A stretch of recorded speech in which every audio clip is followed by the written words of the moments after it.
हर हर महादेव। कल जो अहमदाबाद में प्लेन क्रैश हुआ उसमें लगभग 265 अप्रोक्स लोग मर गए और उसमें से एक बच गया।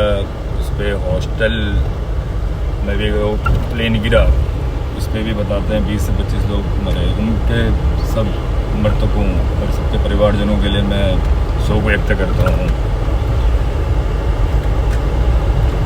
इसके साथ में मैं कुछ 2 या 3 चीज़ें बोलना चाहता हूँ। पहला तो लोगों ने अभी इस पे समझ गए हैं कि ज़िंदगी जीवन जितना लिखा है उतना मिलेगा। वो भी एक जो लोग बोलते रहते हैं वो दिख रहा है, ये दिख रहा है। और जो लोग वेट करते हैं कि अब मैं थोड़ा बूढ़ा होऊंगा फिर अच्छे कर्म करूंगा, अभी तो जवानी है, चल रहा है, चलने दो।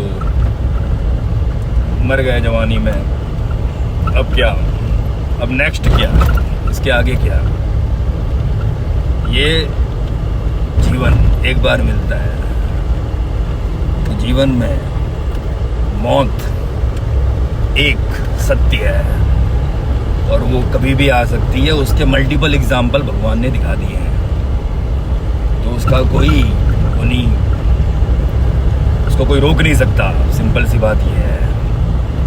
तो मेरा जो बोलना और जो मैं कहना चाहता हूँ वो ये है कि जब भी मरो उस टाइम पे तुम्हारे पास इतना इनर बैलेंस होना चाहिए कि तू आगे वाली ज़िंदगी सही से जी पाओ। इनर बैलेंस का मतलब तुम्हारा पैसा, तुम्हारा घर, तुम्हारा वो, ये सब चीज़ें तुम्हारे इनर बैलेंस में नहीं आती। क्या आता है आप लोगों को पता होगा, उसको बनाओ।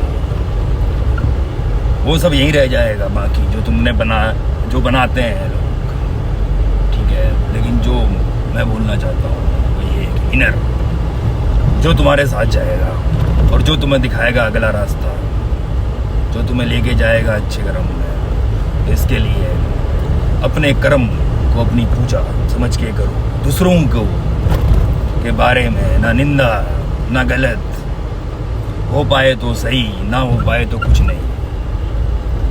बाकी जो गलत करता है उसको दंड देना वो सब चलता रहता है, जो वो अलग चीज़ है। वो ऐसा नहीं है कि जो गलत कर रहा है उसको भी तुम अच्छा ही कर रहे हो, वो है, वो भी धर्म है। गलत को गलत बताना, गलत को गलत की सजा देना, गलत को गलत का एहसास दिलाना, वो भी धर्म है, वो तो करना ही है। वो मैं जो गलत बोलना चाह रहा हूँ वो गलत समझ लो। तीसरा जो सबसे ज़्यादा इम्पोर्टेंट है, अपनी कमियां खोजो, दूसरों की कमियां मत ढूंढो। दूसरों की कमियों के ऊपर चर्चाएं मत करो, अपनी कमियों ढूंढो, अपनी कमियों पे काम करो, उस पे वहाँ से मिलेगा सही मार्गदर्शन। अपने से दूसरों के बारे में सोच के, दूसरों के बारे में बोल के सिर्फ आप अपना भी खराब कर रहे हो और अपने, जो बोलते हैं शास्त्र की, अपने पाप बढ़ा रहे हो। तो इतना ही करना पड़ता है, इसके पीछे बहुत ज़्यादा कुछ है नहीं कि लोग सोचते हैं पता नहीं क्या जो करना है, क्या जो करना है। इतना ही, ये 4-5 चीज़ें ज़िंदगी में उतार लो, ऑटोमेटिकली आप कहीं ना कहीं उस लायक हो जाओगे कि आपका इनर बैलेंस कुछ बनेगा, जिस बैलेंस को फिर आपका वो काम आएगा ऐसी कंडीशन में। ठीक है, हर हर महादेव।